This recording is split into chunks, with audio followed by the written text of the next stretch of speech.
Yo, bonjour à tous et à toutes et bienvenue pour ce 15e épisode du journal de bord. On est le 29 janvier, je pense, et aujourd'hui, du coup vendredi, on a commencé par des maths, on a fini les intégrales, on a commencé les séries. Les séries, ça a l'air pas mal en vrai. D'ailleurs, fun fact, aujourd'hui j'ai appris que la somme des 1 sur n, ça va vers plus l'infini, alors que ça m'a mindfuck. Voilà, on l'a démontré. Bref, on a fait des séries.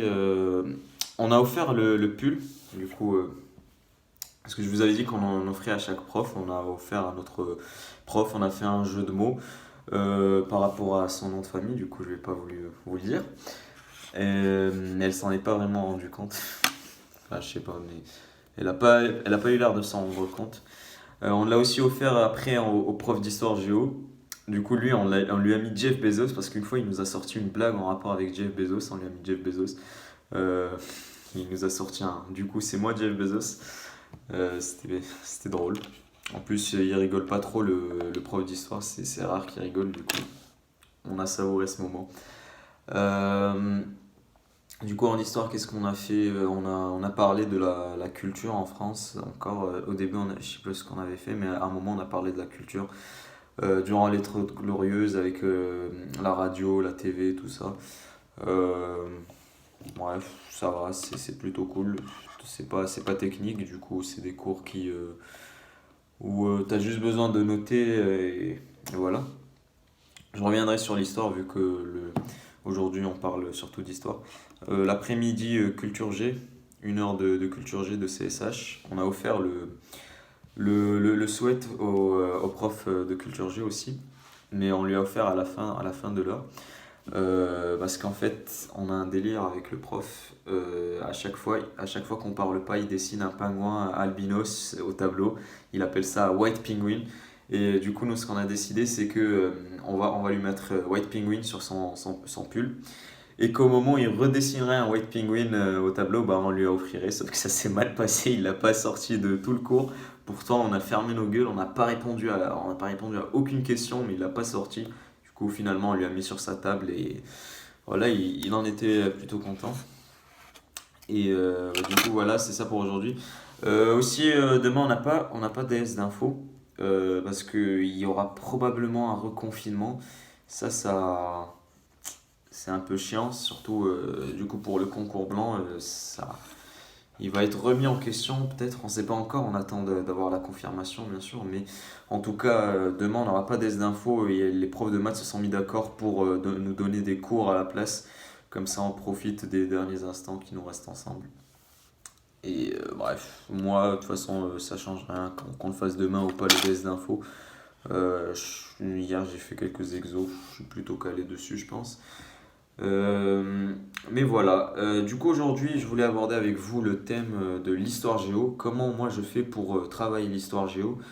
Bon alors je vous le dis, hein, il n'y a pas vraiment de secret, ça se travaille au jour le jour. Il faut déjà bien noter en cours tout ce que vous passe le prof. Euh, alors là il y aura la question en cahier ou PC. Alors moi, pour avoir pris les deux, je vous conseillerais plutôt de noter sur cahier. Et un des arguments que vous pourriez avoir pour l'ordi, ça serait que c'est plus facile, c'est plus rapide d'écrire.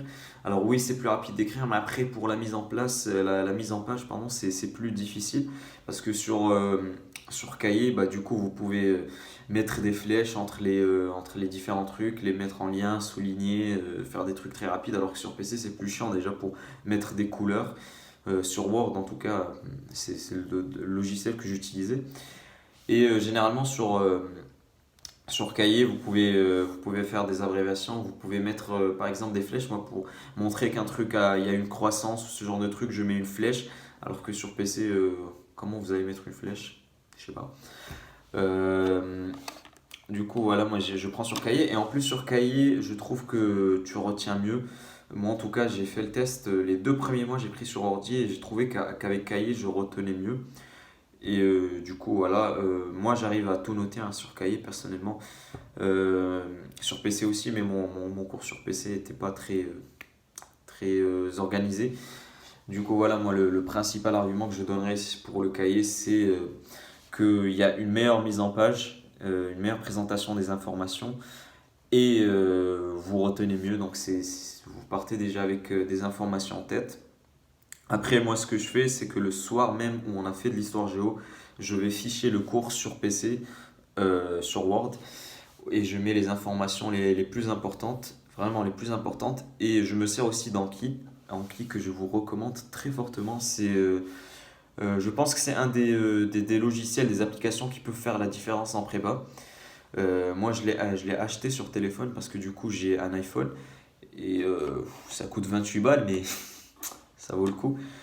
Ça me permet de réviser les fiches, du coup, j'ai oublié de vous définir Anki. Je suis parti du fait que vous le connaissez. Mais en gros, Anki, c'est logiciel où vous allez mettre des cartes et vous allez mettre une carte verso, une carte recto avec des informations, par exemple une question, quelle est la date du traité de Versailles, et vous allez avoir la carte derrière, donc 1919. Euh, et vous allez pouvoir avoir des thèmes, des rubriques avec plusieurs cartes. Et moi, c'est ce que je fais. J'ai fait ça pour toutes les matières aujourd'hui. À la base, je le faisais que pour l'histoire, mais après, j'ai commencé à le faire pour toutes les matières, même pour les maths. Parce que du coup, ce qui est bien avec Anki sur téléphone, c'est que vous pouvez prendre en photo. Et moi, je commence aussi à prendre en photo les formules de maths. Et je ferai une vidéo sur les maths aussi. Mais du coup, pour l'histoire, ça sert vachement. Surtout que lors des pauses, lors de la récré ou en attendant devant le self, moi je prends mon Anki et je révise les dates. Parce que autrement, je révise jamais les trucs d'histoire. Je fiche sur Word, mais les documents Word, je les ouvre très rarement après. Bon, là pour le concours blanc, je vais les relire, mais je trouve que déjà avec Anki, juste avec les informations, vous avez déjà une bonne base de connaissances. Du coup, ouais, moi quand je fiche mon cours, c'est 20 minutes le soir. J'ai Word d'un côté et Anki de l'autre. Je mets les idées dans Word et je mets aussi les dates les plus importantes. Et les dates les plus importantes et les chiffres les plus importants, je les rentre aussi dans Anki. Du coup, voilà. Après, ne mettez pas trop d'informations. Moi, par exemple, par partie, je dois avoir 10-20 cartes maximum.